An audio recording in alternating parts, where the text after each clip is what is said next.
Hey everybody, Ken Jenkins here with Why I Love This Gig. And on this channel, you'll see videos about how to successfully teach ESL online and do more than you ever thought possible. Today, I'm bringing you part 2 of a 5-part series called Life is Too Long to Be Miserable. Part 2 is about how to get those positive client reviews. And for our VIP kid teachers, that is how to get those 5 Apple reviews that we all look for from the parents. But before we get started, I certainly want to be able to say to everybody, it's good to say out loud what you're grateful for. I'm grateful for my family, our good health, and our good fortune. And most recently, I'm also extremely grateful that my students and their families have not contracted the coronavirus.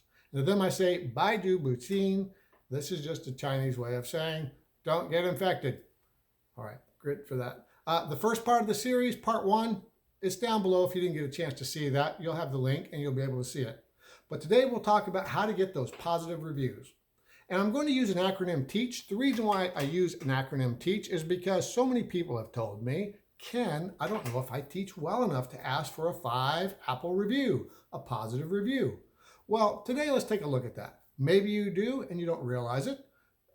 Maybe you do teach well enough to do that. And maybe you don't, and there's ways to fix it. So let's take a look. I'll use the acronym TEACH. The T stands for Teach Well.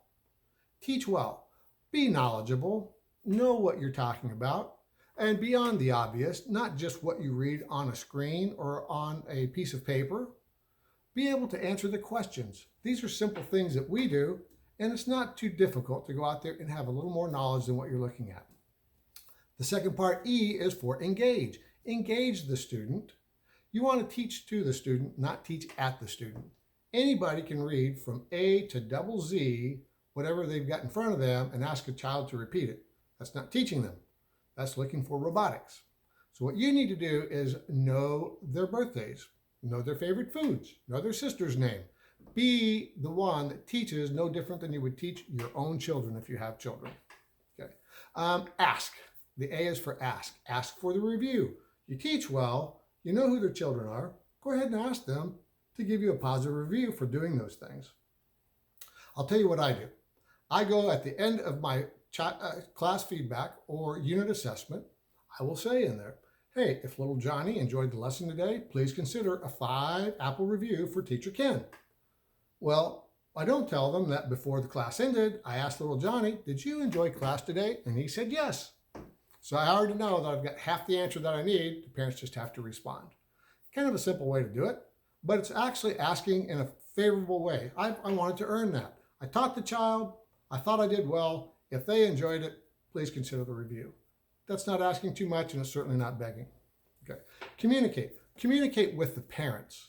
In this case, when I say that, I mean through your class feedback and your unit assessments. I want you to make those a parent-teacher conference, not a report card.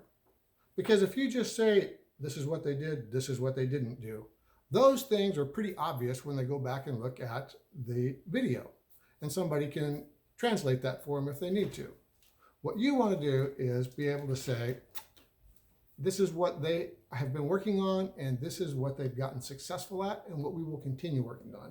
This is a flow. This is something that is going on just as it was in a school room in America. We have kids that start in the beginning of the year, maybe they can't read. By the end of the year, that's our goal. We want them to be able to read. So it's not each class. Let's give them a long-term assessment of what's going on with the child. Humility. H is for humility. Treat everyone well, especially treat your children well, the students. Because there's a lot of times you're going to have kids that act like brats, let's just say it. There's going to be some that just have a bad day. There's going to be some that are afraid of you. There's going to be some that just have no idea what you're talking about. Don't make that something that they did wrong. Have some humility, recognize it could be a fault of yours, and try and fix it. Because what we're trying to do is teach them, and that's a two-way communication, not just them receiving what we put out. All right. Also with the parents, don't say, hey, I just got a bad review from a parent. There's got to be something wrong with that parent. Find out what really is the problem with that parent. Go in and be humble and say, was there something I could do better? Get some communication involved there. If you have communication in the first place, chances are you will not have those bad reviews. Okay. And also the people that work in the company that has contracted you. Make sure when you're talking with them that somebody might have got your pay wrong. Somebody might not have gotten the number of classes correct, or they may have said that it was your fault that a class didn't go well and it wasn't. A little humility goes a long way. Tell them what the facts were, show them this documentation you have, and let them try and fix it.